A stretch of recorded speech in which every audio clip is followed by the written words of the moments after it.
Lieutenant Wu was bored. He had been assigned to the board monitoring station for 6 months, and in all that time, nothing interesting had happened. His job was to watch the edge of council space, scanning for pirates or smugglers. But pirates rarely came to this sector, and smugglers had better routes dot, so Wu sat at his station, drinking bad coffee and counting the days until his transfer. When the scanner beeped, he almost ignored it. Probably just a meteor, or maybe a piece of space debris. The old equipment picked up false signals all the time, but something made him look. Perhaps it was boredom. Perhaps it was instinct. Whatever it was, Lieutenant Wu turned to his screen and felt his blood go cold.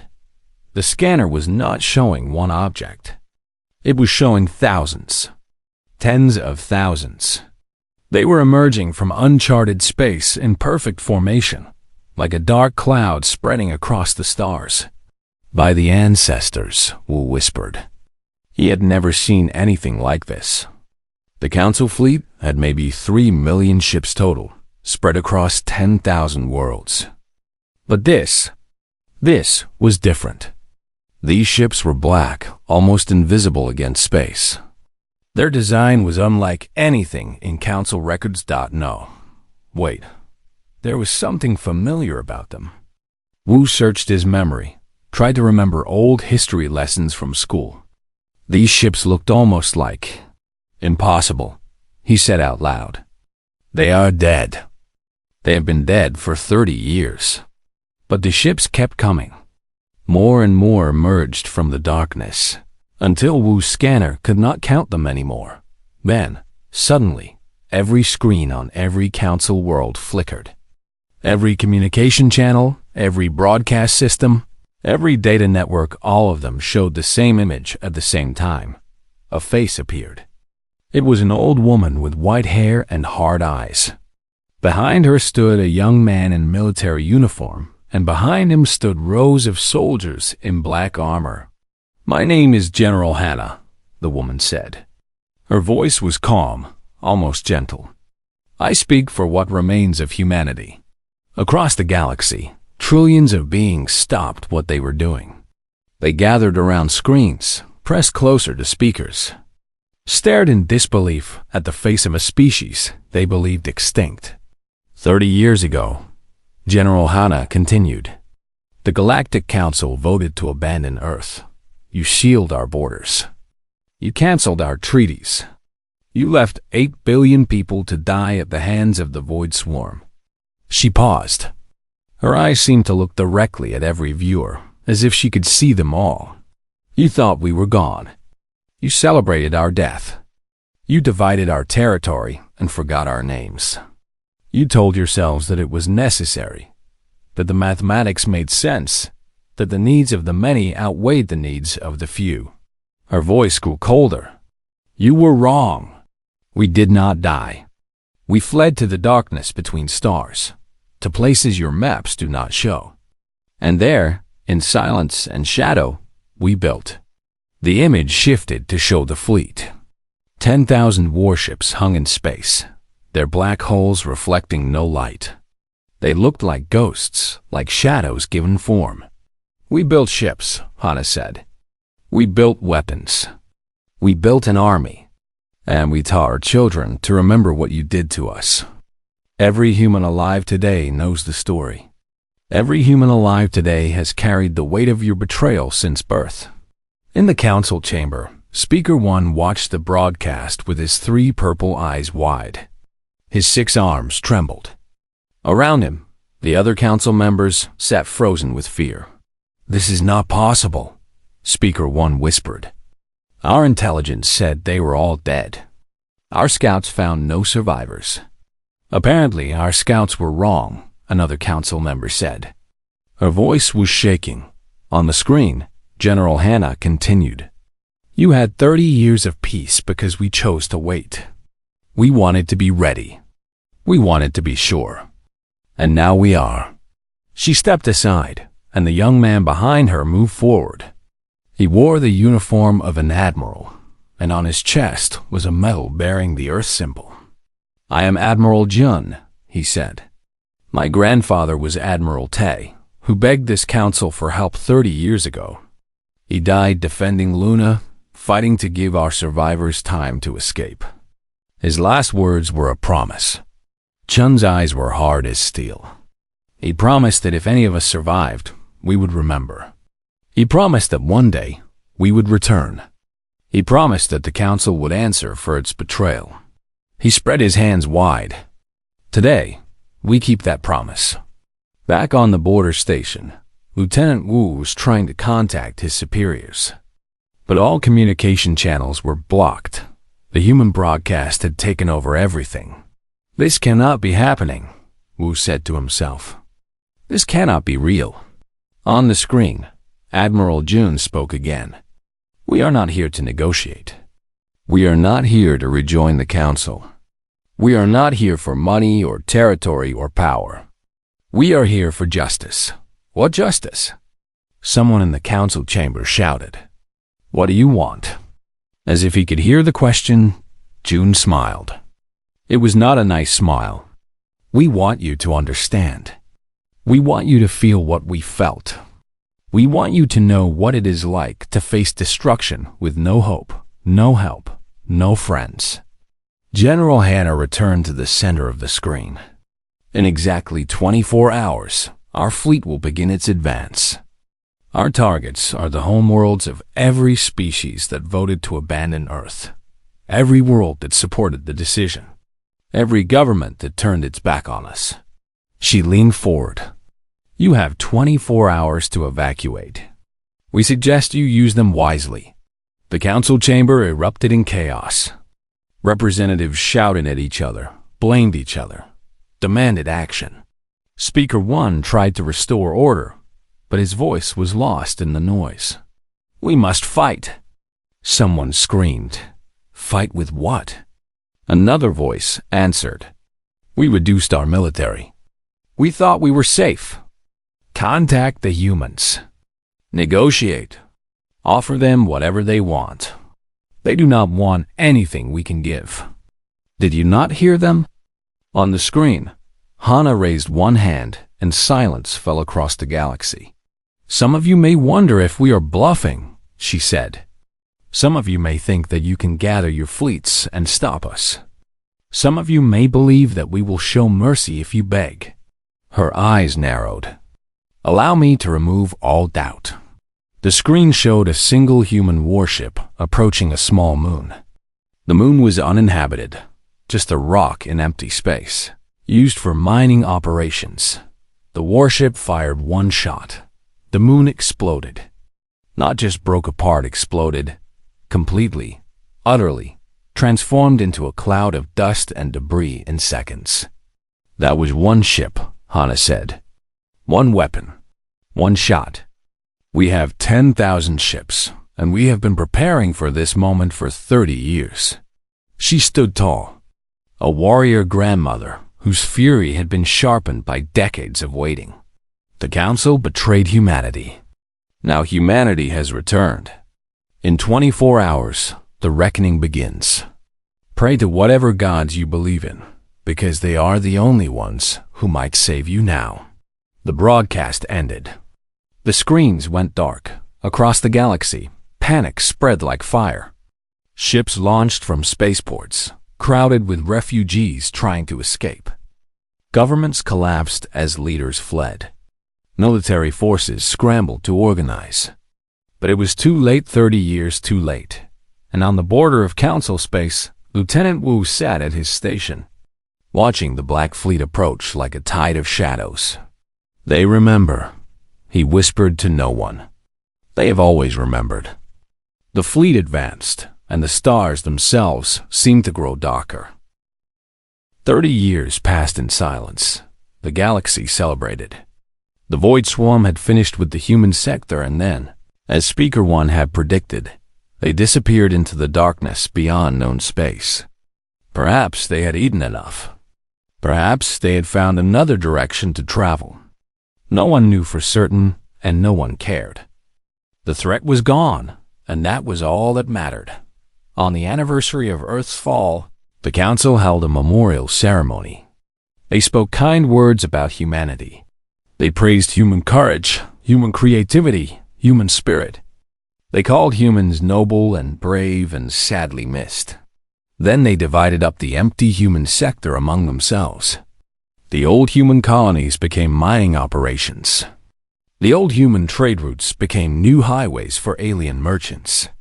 Within 10 years, almost no trace of humanity remained. Deep in uncharted space, far beyond the edge of known maps, a different kind of work was happening. General Hana stood on the observation deck of Station Prime. She was 70 years old now, with white hair and a face full of wrinkles. But her eyes were still sharp, and her mind was still strong. She had been a young captain when Earth fell. Now she commanded the last of humanity. "Report," she said behind her. Admiral Tay's grandson stood at attention. His name was Jun, and he looked exactly like his grandfather had looked 40 years ago, tall, strong, with the same serious expression. "The shipyards are operating at full capacity," Jun said. "We completed our 10,000th warship last week. All vessels are equipped with the new weapon systems. All crews are trained and ready." Hana nodded. "And the population?" 200,000. "The birth programs have been successful. Our children are healthy and strong. They know the history. They know what was done to us. Good." Hana looked out the observation window. Before her stretched the greatest fleet humanity had ever built. 10,000 warships, each one painted black so they would be invisible against the darkness of space. They hung in perfect formation around Station Prime, waiting for orders. It had taken 30 years. 30 years of hiding. 30 years of building. 30 years of teaching the new generation to hate. When the last transports escaped from Earth, only about 5,000 humans survived. They were a broken people, scientists who had lost their laboratories, soldiers who had lost their armies, children who had lost their parents. They had nothing except the secret shipyard on Luna and the burning desire for revenge. But they also had Commander Yuna. Yuna had led them in those dark, early days. She organized the survivors, established discipline, and made a plan. They could not stay on Luna. The council might come looking. They had to run, to hide, to find somewhere safe to rebuild. So they took the half-finished ships from the Luna shipyard and flew into the unknown. For 5 years, they searched, jumping from system to system, looking for a place the council would never find. Finally, they discovered it, a cluster of asteroids in a region so empty, so far from everything that no alien species had ever bothered to explore it. There, they built Station Prime, and there, they began their great work. Yuna had died 15 years ago. She lived long enough to see the first 100 ships completed, long enough to know that her brother's sacrifice had not been in vain. On her deathbed, she passed command to Hana, who had been her most loyal officer. "Finish what I started," Yuna had whispered. "Make them remember us." Hana had kept that promise. For 15 years, she pushed the survivors to work harder, build faster, train better. She turned a group of refugees into an army. She turned broken engineers into master shipbuilders. She turned frightened children into warriors, and she taught them all to hate. Every child born on Station Prime learned the history. They learned about Earth's beauty, its blue oceans, green forests, and crowded cities. They learned about humanity's kindness, how humans had helped other species, shared their technology, fought to protect their allies.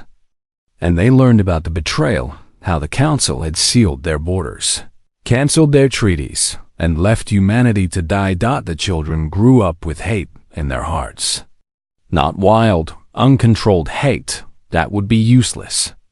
No, this was cold hate, patient hate, the kind of hate that could wait 30 years for the right moment. "General," Jim said, "there is one more thing. Our scouts have returned from the Council sectors." Hana turned to face him. "What did they find?" "The Council is weak. After the swarm threat disappeared, they reduced their military forces by half. Most of their warships are old, poorly maintained. Their soldiers have not fought a real war in decades. A small smile crossed Hannah's face. It was not a happy smile. They thought we were gone. They thought they could relax. Yes, General. They were wrong. Hannah walked slowly along the observation deck. Through the window, she could see young pilots training in fighter craft, engineers checking weapon systems, soldiers marching in perfect formation. All of them were ready. All of them had been preparing for this moment their entire lives. Do you know what the hardest part was? Hannah said quietly. It was not the building. It was not the training. It was the waiting. For 30 years, I watched our people work and suffer and sacrifice. For 30 years, I wondered if we would ever be strong enough, fast enough, ready enough. She turned back to John. But now we are. Now we have 10,000 ships, 200,000 people, and weapons that can crack planets. Now we are ready. When do we strike? John asked. Soon. First, we must send a message. The Council thinks we are dead. They must learn that they are wrong. They must see what they created when they betrayed us. Hannah pressed a button on her console. A holographic image appeared, the face of Admiral Tay. Recorded decades ago before his death in the final battle of Luna. Your grandfather left us this message, Hannah said to John. He recorded it as the swarm was closing in. He asked us to play it when the time was right. She pressed another button, and the recording began. Admiral Tay's voice filled the room, strong and clear despite the chaos that was visible behind him in the image. To whoever hears this, he said, know that we did not go quietly. Know that we fought until the end. And know that if you are listening, then some of us survived. Some of us escaped. The old admiral leaned closer to the camera. The Council betrayed us.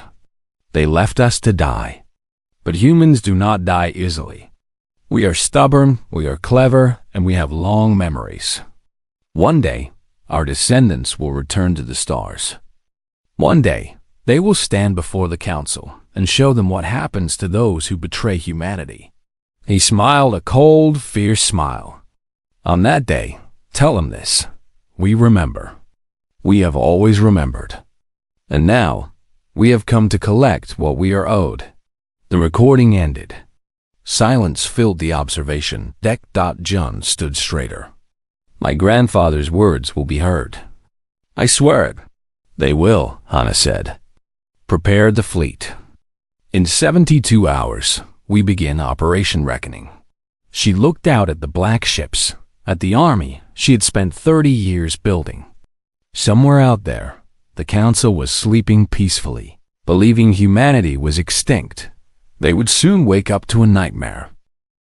The sky over Seoul was orange. Not the orange of sunset, but the orange of fire. Commander Yuna watched from the window of the military bunker as another building collapsed in the distance. The Void Swarm had arrived 3 days early. Commander, a young soldier said behind her. His name was Day, and he was only 19 years old. The Eastern Defense Line has fallen. Captain Jin is requesting backup. Yuna closed her eyes.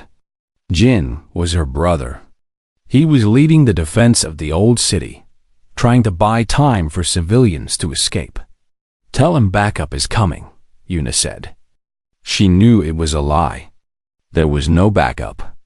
There was nothing left. The Void Swarm was exactly what the scientists had described. They were not a species in the normal sense. They were more like a disease, a living darkness that consumed everything in its path. Each creature was about the size of a dog, with too many legs and mouths that never stopped eating. Alone, one was easy to kill. But they never came alone. They came in billions. When the first wave hit Earth's outer colonies, the Navy fought hard. Admiral Tay led the defense himself, commanding from his flagship. For 2 weeks, they held the line. They destroyed millions of swarm creatures. It did not matter. For everyone they killed, 10 more appeared. The colonies fell one by one. Mars, Europa, Titan, the stations around Jupiter and Saturn. Each one sent final messages before going silent. Each message was the same. They are everywhere. We cannot stop them. Goodbye. Now the swarm was on Earth, and the end was near. Una turned away from the window. The bunker was full of soldiers, all of them exhausted, all of them scared. They had been fighting for 3 days without sleep. Listen to me, Una said. Her voice was steady even though her heart was breaking. I know things look bad. I know we are losing. But we are not dead yet. As long as one human being draws breath, we fight. What's the point? A soldier asked. Her name was Sue, and she had lost her entire family yesterday. The council left us to die. Our own allies betrayed us. Even if we survive today, the swarm will come back tomorrow. Then we fight tomorrow too, Una said. And the day after that. The council thought we would die quietly. They thought we would accept our fate like good little humans. They were wrong. She walked to the center of the room where a holographic map showed the current battle. Red dots covered almost every surface, swarm forces. Blue dots were human defenders. There were very few blue dots left. There is something the council does not know, Una said. Something even most humans do not know. 20 years ago, after the first contact with the swarm, Earth's leaders started a secret project. They built a hidden shipyard on the far side of Luna, buried deep underground where no one could find it. The soldiers looked at her with confusion. The project is called Aegis, Una continued. For 20 years, our best engineers have been building a fleet. Not a small fleet, a real fleet. Warships designed specifically to fight the swarm. Ships with weapons that can burn 1,000 enemies at once. Why didn't we use them? They asked. Because they are not finished, Una said. They needed 5 more years. But they exist. And as long as they exist, humanity has a chance. She pointed at the map. Our job is not to win this battle. Our job is to survive long enough for some of us to reach Luna. Some of us must live to finish building the fleet. Some of us must live to carry our memory forward. Sue stood up straighter. You mean some of us will escape? A few, Una said. Hidden transports are leaving from 6 locations around the world. Each transport carries 100 people, scientists, engineers, soldiers, and children. If even one transport reaches Luna, humanity continues. An explosion shook the bunker. Dust fell from the ceiling. The lights flickered. The eastern line is broken, someone shouted. They're coming! Una drew her weapon. It was an old plasma pistol that belonged to her father. He had carried it in the First Contact War, 30 years ago. Now she would carry it in the last. Everyone who can fight, come with me, she said. Everyone who cannot, head for the transport point. It's 2 kilometers north in the old subway station. She looked at her soldiers. They were scared, but they were standing. They were ready. Today, we show the galaxy what humans are made of, Una said. Today, we make them remember us. They charged out of the bunker into the burning streets. The swarm was everywhere, black shapes crawling over buildings, filling the air with their terrible screaming sounds. Una fired again and again, burning creatures as they came. Beside her, young Day fought with fierce determination. Sue covered their backs with a heavy rifle. Other soldiers formed a defensive line, pushing forward toward the Eastern District. They found Captain Jin at the old city gate. He was wounded, a deep cut on his arm that bled heavily, but he was still fighting. Around him lay hundreds of dead swarm creatures. Around him also lay many dead soldiers. Una, Jin said when he saw his sister, you should not be here. The transport, I am not leaving without you. Yuna said. Jin shook his head. Yes, you are. I am staying. Someone has to hold this position, or the swarm will reach the transport point before the ships can launch. Then we hold it together. No. Jin grabbed her arm with his good hand. His eyes were fierce. You are the best commander we have. The people on Luna will need leaders. They will need someone to guide them, to rebuild the fleet, to carry our vengeance to the stars. Vengeance? Yuna whispered. The council betrayed us, Jin said. They left us to die. Do you think I will let that stand? Do you think I will let my death, and the death of our family, and the death of our world mean nothing? He pushed her toward the north. Go, build the fleet. And when it is ready, make them pay. Make them all pay. Yuna wanted to argue. She wanted to stay and fight beside her brother. But she knew he was right. Someone had to survive. Someone had to remember. I will find you again, she said. In this life or the next. Jin smiled. It was the same smile he had when they were children, playing in their grandmother's garden. I will be waiting. Now go, Yuna ran.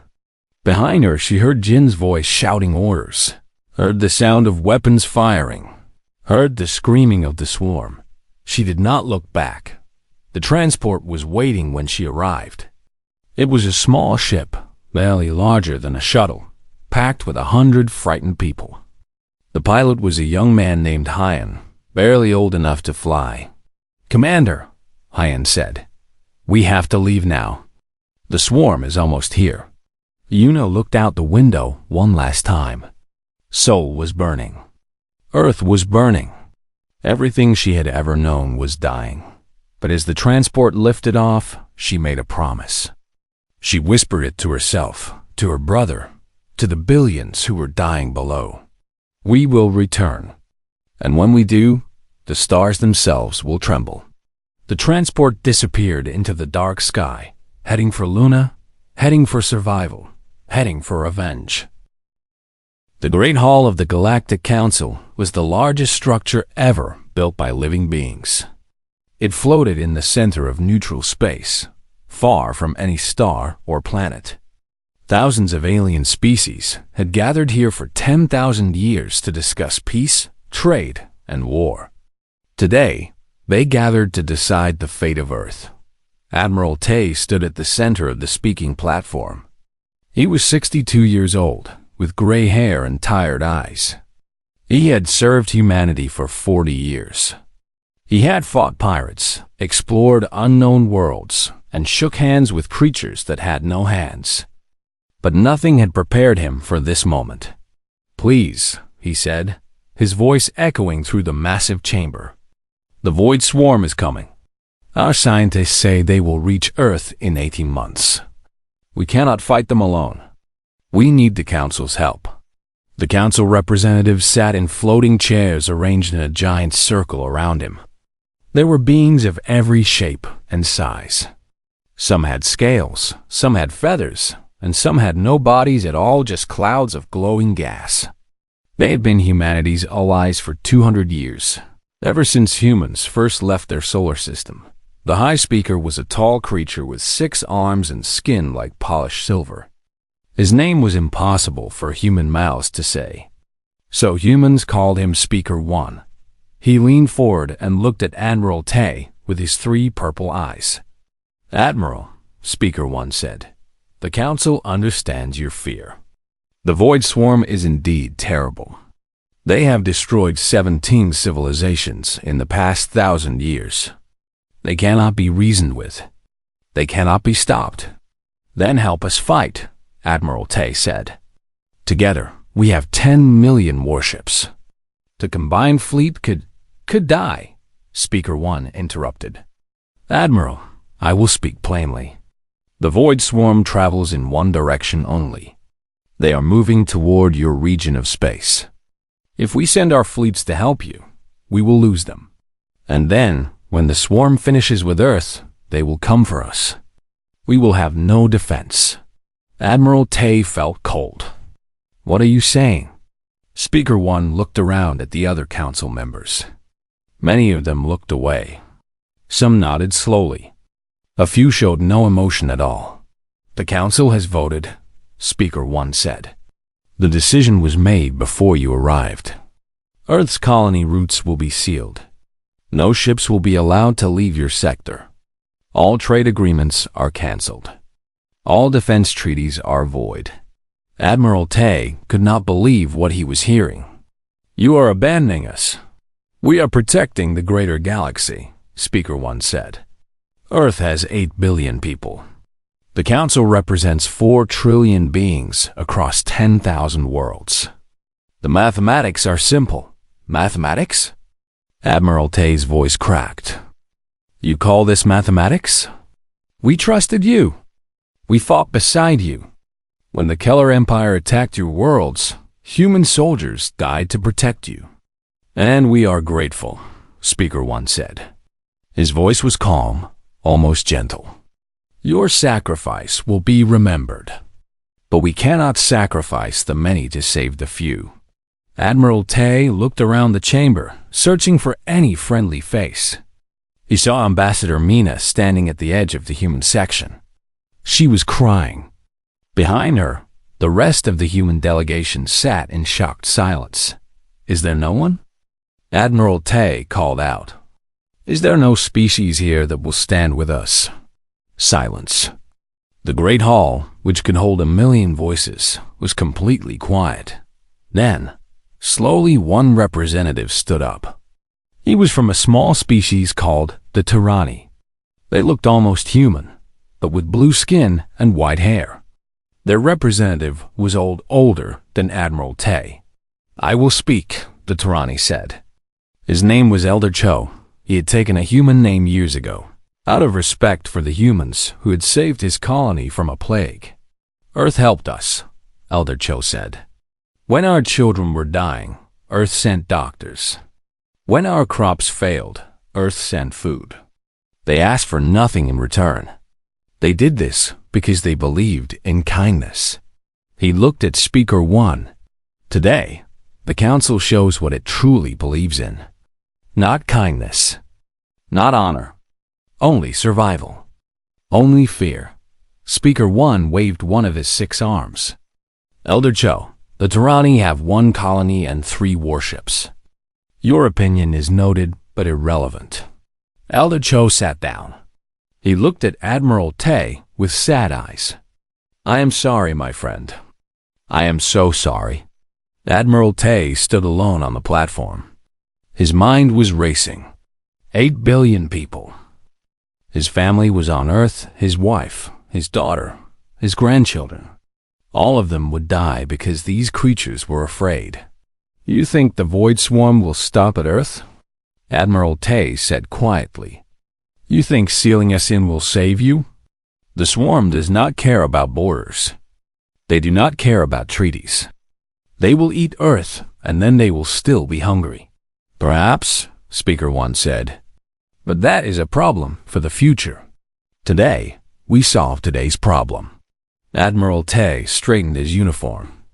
He had worn it with pride for 40 years.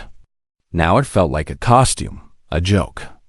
I want to make something clear, he said. Humanity will not forget this day. We will not forget the Council's choice. If any of us survive, and some of us will survive, because humans are stubborn and hard to kill, we will remember. Is that a threat, Admiral? Speaker 1 asked. No, Admiral Tay said. It is a promise. He turned and walked off the platform. Ambassador Mina rushed to his side, along with the other human delegates. Guards from various species watched them leave, their weapons ready-dawed as they reached the door. Admiral Tay stopped. He looked back one more time at the Grey Hall, at the thousands of aliens who had just sentenced his people to death. One day, he said, you will need help. One day, something will come for you, and you will cry out for friends. On that day, remember what you did here. Remember that you had friends and you threw them away. He walked out. The door closed behind him. The next morning, Earth received the official message. All routes were sealed. All treaties were cancelled. Humanity was alone. The Void Swarm was 18 months away, and the galaxy had decided to watch Earth burn. The first Council world fell in 6 hours. It was the homeworld of Speaker 1, a planet called Silverheim by humans because of its metallic forests. For 10,000 years, it had been the center of galactic politics. Its towers reached into the clouds, and its people believed they would rule forever. Admiral Jun watched from the bridge of his flagship, the Remembrance. Named for all who died, the ship was the largest in the human fleet, a monster of black steel and burning weapons. "Report," Jun said. Captain Sue stood beside him. She was the granddaughter of the Sue who had fought in Seoul, the one who had lost her family and kept fighting anyway. Like her grandmother, she showed no mercy. "Their defense fleet tried to form a line," Sue said. "We broke through in 43 minutes. Their orbital stations are destroyed. Their ground forces are in retreat." Jun nodded. "And the evacuation?" "About 30% of the civilian population escaped before we arrived. The rest?" She paused. "They did not believe we would really come. They thought it was a trick. It was not a trick." Through the viewport, Jun could see Silverheim burning. Human ships circled the planet like wolves, firing down at military targets, government buildings, and communication centers. The great towers were falling, one by one. On a private channel, General Hanna's voice spoke. "Admiral, I am receiving a transmission from the Council. Speaker 1 wants to negotiate." Jun almost laughed. "Now they want to talk? After 30 years of silence, now they have words? What should I tell them?" Jun thought for a moment. He remembered his grandfather's face from the old recordings, tired, desperate, begging for help that never came. He remembered his mother's stories about Earth, a planet he had never seen, a home he could never visit. "Put him through," Jun said. "Let me hear what he has to say." The holographic projector activated, and Speaker 1 appeared. He looked different from the recordings Jun had studied. He was older, smaller, and his silver skin had gone dull. His 3 purple eyes were wide with fear. "Admiral Jun," Speaker 1 said. His voice was shaking. "Please, you must stop this. Millions of my people are dying." 8 billion humans died 30 years ago, Jun replied. "Millions seems like a small number by comparison. That was a difficult decision. You did not want to risk your own ships. You did not want to risk your own lives. So you let us die instead." Speaker 1 lowered his head. All 6 of his arms hung limp at his sides. "We were afraid. The Void Swarm was unstoppable. If we had helped you, we would have died too. Perhaps," Jun said, "or perhaps together, we could have won. We will never know, because you never gave us the chance." "What do you want?" Speaker 1 asked. "Territory? Resources? Political power? We will give you anything. We will give you everything." Jun shook his head slowly. "You still do not understand. This is not about territory. This is not about resources. This is about justice." "Justice?" Speaker 1's voice cracked. "How is destroying our world's justice? How is killing millions of innocent people justice? Were the humans who died on Earth guilty?" Jun asked. "Were the children who burned in their homes guilty? Were the elderly who could not escape guilty?" He leaned forward. "You called it mathematics. You said the needs of the many outweighed the needs of the few. Well, Speaker 1, now we are the many, and the mathematics have changed. Please." Jun cut the transmission. He did not want to hear more begging. He did not want to hear more begging. It would not change anything. Continue the operation, he ordered. For the next 3 weeks, the human fleet moved from world to world. Every planet that had voted to abandon Earth felt humanity's rage. Some fell quickly, their defenses weak. Others fought back with everything they had. It did not matter. The human fleet was unstoppable. Their ships were faster, their weapons stronger, and their soldiers fought with a fury that shocked the galaxy. These were people who had grown up in exile, who had trained their entire lives for this moment. They did not hesitate. They did not retreat. They did not forgive. General Hannah commanded from Station Prime, which followed behind the fleet. She was too old to fight personally, but her mind was still sharp. She directed the campaign like a master playing chess, always 3 moves ahead. General, an aide reported one morning. The Tyranni are requesting to speak with you. Hannah raised an eyebrow. The Tyranni? Elder Cho's people? Yes, ma'am. Their current leader is his granddaughter. She says they have stayed neutral in this conflict and asks for humanity's mercy. Hannah was quiet for a moment. She remembered the old recordings, remembered Elder Cho standing up in the council chamber to speak for humanity. He had been the only one. Tell them their request is granted, Hannah said. Human ships will not approach Tyranni space. They showed us kindness when no one else would. We will not forget that either. Yes, General. The aide left, and Hannah returned to her work. Outside her window, the stars burned with distant fires. Council worlds falling, one after another. On the 30th day, the human fleet reached the great hall where the council had once gathered. It still floated in neutral space, abandoned now, its million seats empty.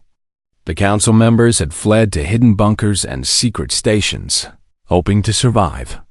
Admiral June landed on the hall with a small group of soldiers. They walked through the empty corridors, their boots echoing in the silence. Finally, they reached the speaking platform, the same platform where Admiral Tay had begged for help. 30 years ago, Jun stood at the center and looked up at the empty seats. He imagined them filled with aliens, all watching, all waiting for him to speak. My grandfather stood here, June said quietly. He asked for help, and you gave him nothing. He asked for mercy, and you gave him death. He reached into his pocket and pulled out a small object. It was a Medal Admiral Tay's Medal of Service, recovered from the ruins of Luna after the swarm had left. Jun placed the medal on the speaking platform. This ends now. The council is dissolved. Its power is broken. Its members have been punished. He turned to his soldiers. Burn it. Burn it all. The soldiers moved through the great hall, placing charges on walls and pillars. When they were finished, they returned to their ships and flew away. The explosion lit up the darkness of space. The Great Hall, symbol of galactic unity for 10,000 years, broke apart and scattered into a million pieces. Back on Station Prime, General Hannah watched the destruction on her screen. Beside her stood the last survivors of Earth's fall, old men and women who had been young soldiers 30 years ago. It is done, Hannah said. Is it enough? One of the old soldiers asked. His name was Hyan, the same Hyan who had piloted the transport that saved Commander Yuna. Does this bring them back? Does this heal our wounds? Hannah shook her head. No, nothing will bring them back. Nothing will heal the wound of losing our home. But this was never about healing. This was about making sure the galaxy remembers. She turned to face the survivors. For 30 years they forgot us. They divided our territory, erased our history, and celebrated our death. They thought they could betray humanity and pay no price. Her eyes burned with cold fire. Now they know the truth. Humanity does not forget. Humanity does not forgive. And humanity does not die easily. In the months that followed, the human fleet established a new order. The council was replaced by smaller, weaker alliances. No single group would ever again have the power to condemn an entire species to death. The humans did not take territory for themselves. They did not try to rule the galaxy. Instead, they retreated to the old human sector, now empty, scarred, but still theirs. There, they began to rebuild, and every year, on the anniversary of Earth's fall, they gathered to remember. They spoke the names of the dead. They told stories of the old world, and they repeated the words that had guided them through 30 years of exile. We remember. We have always remembered. And we will never forget. In the darkness between stars, humanity had survived. In the fire of vengeance, they had risen. And now, in the silence of their victory, they looked to the future, not with hope, not with joy, but with the cold satisfaction of a debt repaid. The galaxy had betrayed them. The galaxy had learned the price. And humanity, for better or worse, would never be the same again.